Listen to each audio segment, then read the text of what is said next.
running away from the quaking mess, escaping. You never can. You're stuck with it.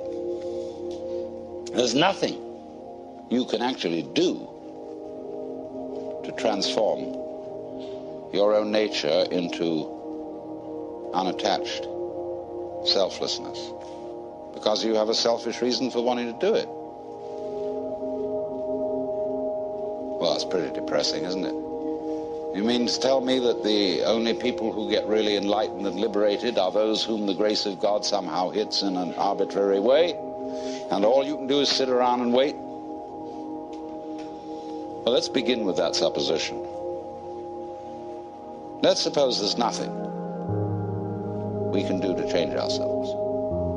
No, psychotherapy, religion, all this is absolutely in vain. There's nothing you can do about it. It's like trying, as I said, to bite your own teeth or lift yourself up by your own bootstraps. Incidentally, it struck me as funny, a lot of people are using that phrase in the wrong way. They say when something very difficult has to be done, we have to lift ourselves up by our own bootstraps. You can't. It's impossible. That's terribly depressing. You mean, Alan Watts, you'll come here simply to tell us that there's nothing we can do? I mean, here we are all presumably assembled in a cultural milieu, spiritual milieu, psychotherapeutic milieu, where we are supposed to get better. And I tell you, there's nothing you can do about it. Well, I say, give us our money back. Go to somebody else who'll be more encouraging. But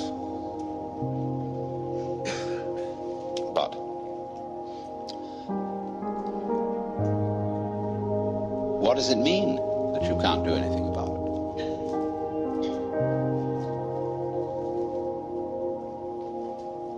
It's singing loud and clear. The reason you can't do anything about it is that you don't exist.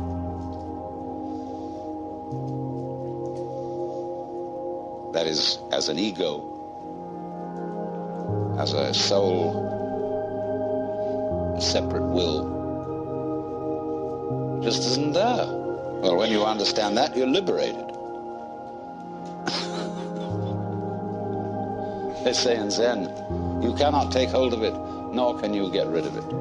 In not being able to get it, you get it. When you are silent, it speaks. When you speak, it is silent. Now, don't misunderstand me. This is not any kind of fatalism.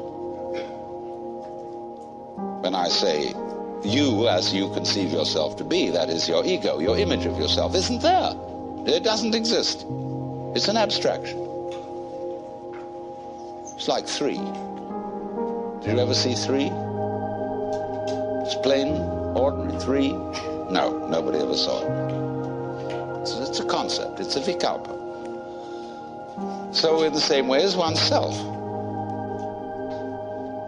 There's the happening, the suchness, yes, sure, you bet. But it's not pushing you around because there's no you to be pushed around. In other words, there's no billiard ball on the end of the cue. There's the cue. You know,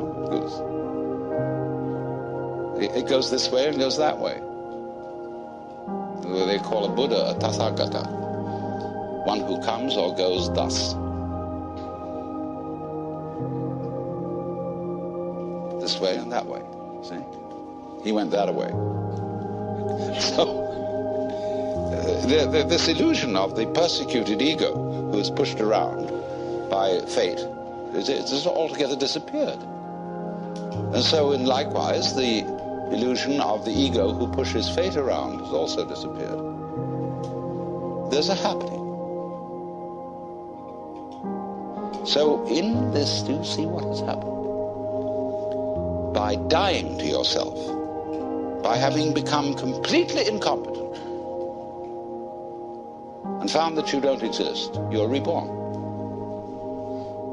You become everything. In the words of Sir Edwin Arnold, foregoing self, the universe grows I.